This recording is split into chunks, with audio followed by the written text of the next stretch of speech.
दोस्तों, आपने कहीं सुना है या देखा है कि कुछ पढ़ने से लोग पागल हो जाते हैं या फिर उनकी मौत हो जाती है?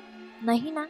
तो चलिए आज मैं एक कहानी के द्वारा बताती हूँ कि किसी ग्रंथ को पढ़ने से लोगों की मौत हो जाती है या फिर वो पागल हो जाते हैं। इस कहानी का नाम है नीलावंती, एक श्रापित ग्रंथ। दोस्तों, नीलावंती ग्रंथ को भारत सरकार ने बैन कर दिया है क्योंकि इस ग्रंथ को एक श्रापित यक्षिणी के द्वारा लिखा गया था। ऐसा माना जाता है कि जिसने भी लालचवश इस किताब को पढ़ने की कोशिश की उसकी मृत्यु हो गई या फिर वो पागल हो गया।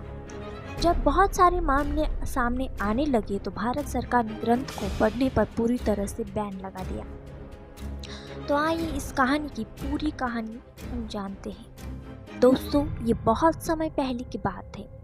उत्तर प्रदेश के एक छोटे से गांव में एक आदमी था। उसकी एक पत्नी और एक छोटी सी बच्ची थी।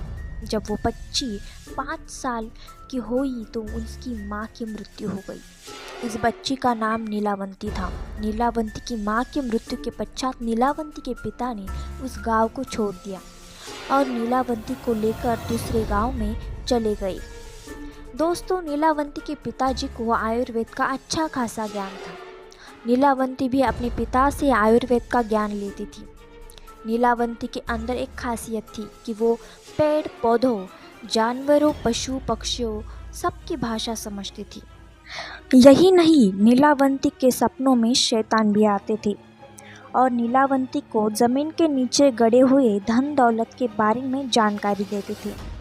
लेकिन नीलावंती के अंदर उसके पिताजी के अच्छे संस्कार थे, इसीलिए वो सब कुछ जानते हुए भी धन दौलत जमीन के नीचे से खोदकर नहीं निकालती थी। नीलावंती को पेड़ पौधे और शैतान जो भी मंत्र बताते थे वो पीपल के पत्ते से बनी किताब पर लिख लेती थी। जब नीलावंती 20-22 वर्ष की हो गई तब जो भूत प्रेत नीलावंती के सपनों में आते थे वो हकीकत में सामने आने लगे। कुछ समय बाद नीलावंती को पता चलता है कि वो एक श्रापित यक्षिणी है जो एक श्राप की वजह से इस दुनिया से बाहर नहीं निकल पा रही है। उसे अपनी दुनिया में जाना था। ये सब बात वो अपने पिताजी को बताती है। तब उसके पिताजी उससे कहते हैं कि बेटी, यदि तू इस दुनिया की नहीं है और किसी श्राप के कारण तू इस दुनिया में फंसी हुई है तो मैं तुझे नहीं रोकूंगा। तू अपनी स्व इच्छा से यहाँ से जा सकती है। फिर नीलावंती उस गांव को छोड़कर जाने लगी। किस रास्ते में उसे एक व्यापारी मिलता है। नीलावंती उस व्यापारी से दूसरे गांव में जाने के लिए कहती है क्योंकि नीलावंती को एक अच्छी आत्मा ने बताया था कि यहाँ से 35 मील की दूरी पर तुम्हें एक गांव मिलेगा और उस गांव में तुम्हें एक बरगद का पेड़ मिलेगा। वहीं से तुम्हें अपनी दुनिया में जाने का रास्ता मिलेगा। इसके अलावा तुम्हें अपने रक्त के साथ साथ पशु पक्षियों की भी बलि देनी होगी। इसी को ध्यान में रखते हुए वो नीलावंती उस व्यापारी से गांव में चलने के लिए कहती है। वो व्यापारी नीलावंती को देखकर मंत्रमुग्ध हो जाता है और कहता है कि मैं तुम्हें इस गांव में छोड़ दूंगा, लेकिन बदले में तुम्हें मुझसे शादी करनी पड़ेगी।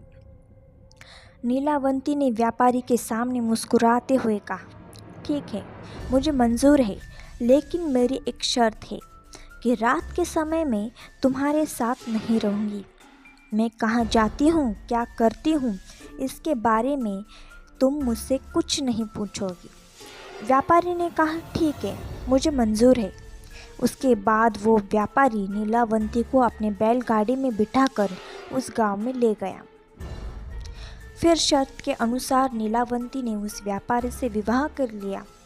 रात के समय नीलावंती प्रतिदिन बरगद के पेड़ के नीचे तंत्र मंत्र करने के लिए चली जाती थी।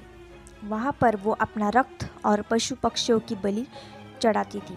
एक दिन रात के समय जब नीलावंती तंत्र मंत्र उस बरगद के पेड़ के नीचे कर रही थी, उसी समय उस गांव के कुछ लोग नीलावंती को पशु पक्षियों की बलि देते हुए देख लेते हैं और उस व्यापारी को जाकर सारी घटना जानकारी देते हैं। जब अगले रात को नीलावंती अपने समय के अनुसार रात में तंत्र साधना के लिए निकलती है तो उसके पीछे पीछे वो व्यापारी भी चला जाता है और नीलावंती को तंत्र साधना करते हुए देख लेता है।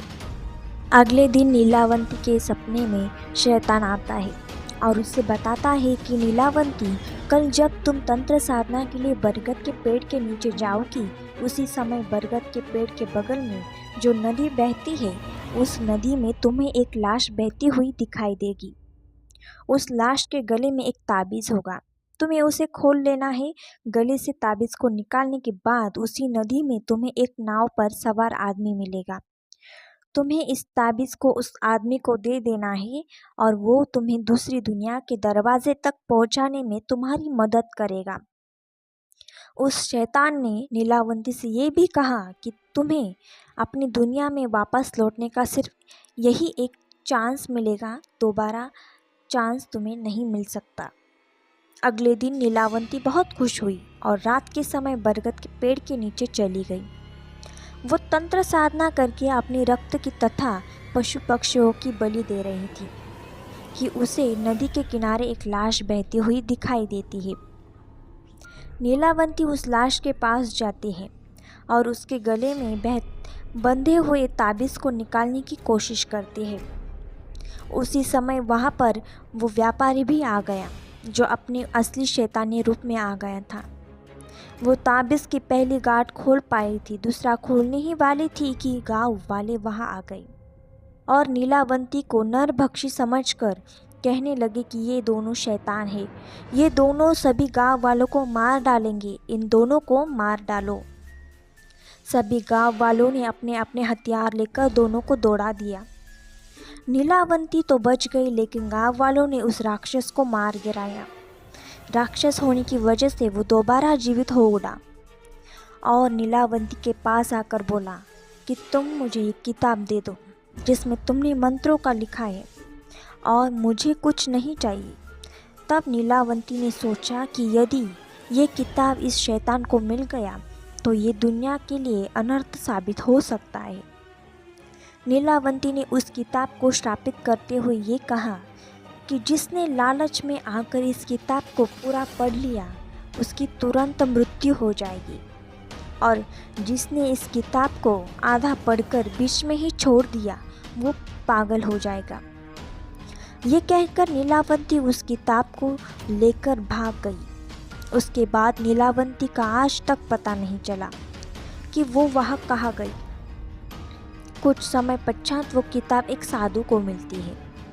उस साधु के मन में किसी भी तरह का कोई लालच नहीं था क्योंकि वो किताब दूसरे भाषा में लिख गई थी।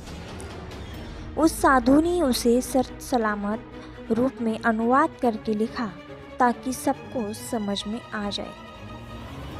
दोस्तों, आपको हमारी ये कहानी कैसी लगी प्लीज़ कमेंट्स बॉक्स में ज़रूर बताना और हमारी इस वीडियो को सब्सक्राइब ज़रूर करना। धन्यवाद।